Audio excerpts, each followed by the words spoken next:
Hello mga ka-vlog. Magluluto muna tayo ngayon ng Ilocano dish na gulay. Tawag nila ay dinengdeng. Hindi muna ako magpapakita kasi hindi ko ito alam lutuin. Ang magluluto nito ay ang aking misis, yun tunay na Ilocana. Ayun no, say hi. Okay, ang halo natin ay patola. Tapos meron tayong sitaw, tapos patani, na frozen lang siya, walang sariwa. Siyempre talong, kamatis, at saka sibuyas. Tapos siyempre, hindi mawawala ang bagoong isda. Bagoong isda. Siyempre, Batanggenyo eh, bagoong isda. So okay, i-prepare muna natin. See you later.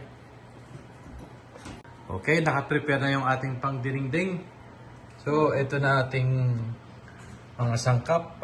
Sitaw, patani, patola, talong, bagoong, sibuyas at kamatis. Sabi niya, pag pag mahaba daw ang hiwa, lahat mahaba. Yan kasi Pareho ng version, hindi pwede. Depende yun. Kaya, siya kasi yung tunay na Ilocano. Ito Kaya ang alam niya hiwa yan. talaga ng dinengdeng. Okay. Lagyan natin siya ng bagoong. Muna. Bagoong So, daw lalagyan muna. muna ng bagoong. Ito ay bagoong isda Lorenzana. Kaya pagdagan ng kaunti. Para masarap-sarap. Diba? So that's it. Pagkakulang siya ng ng bagoong, just like lagyan na lang siya ng patis later. Okay. Papakuluan muna yung bagoong na nilagay, saka ilalagay yung kamatis at sibuyas. Okay. Kumukulo na yung bagoong, ilalagay na natin yung sibuyas at kamatis.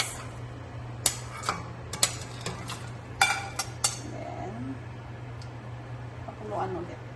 Okay. Ng ating pwede Bagoong. nating ilagay ang patani muna kasi frozen siya.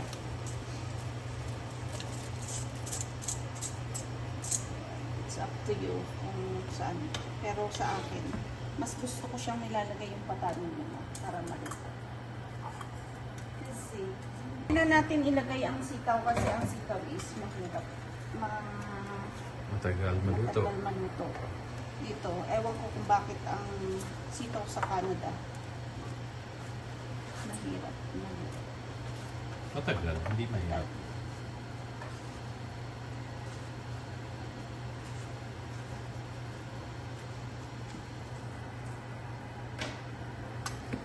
Papakuluan natin, then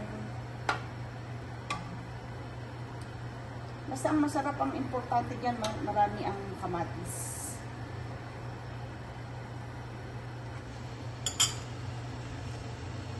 Okay, kumukulo na. Kumukulo na siya.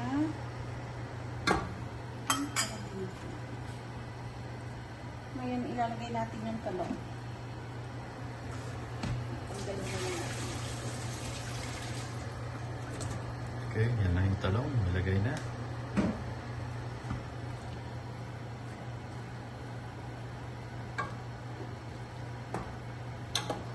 May bagoong na.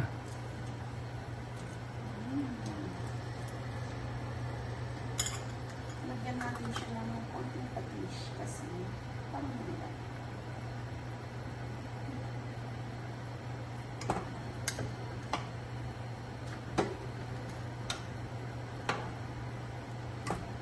Hindi ba kailangan marami ng bagoong at patis or baka ma-high blood. Okay. Lagay na rin natin yung patola. Yan. Takpan natin at pakuluin siya ng ilang minuto. Mga 2 minutes siguro na.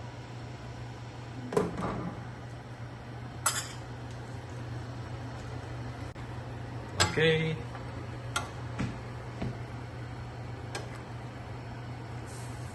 hinahalo na niya para maging balanse ang luto.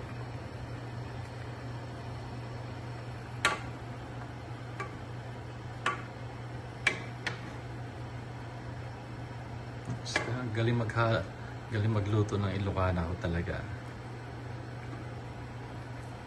Ito po ang ating Dinengdeng. Kaya, Ayos, ito na siya. Dinengdeng a la Maria dinengdeng ko lang. na Ilocana. Okay. Bye! Don't forget to subscribe, like, and comment. Bye! I love you. Mwah.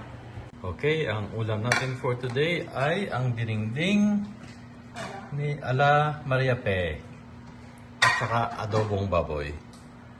Okay, itong ating kanin, white rice at saka brown rice. Okay, thanks for watching.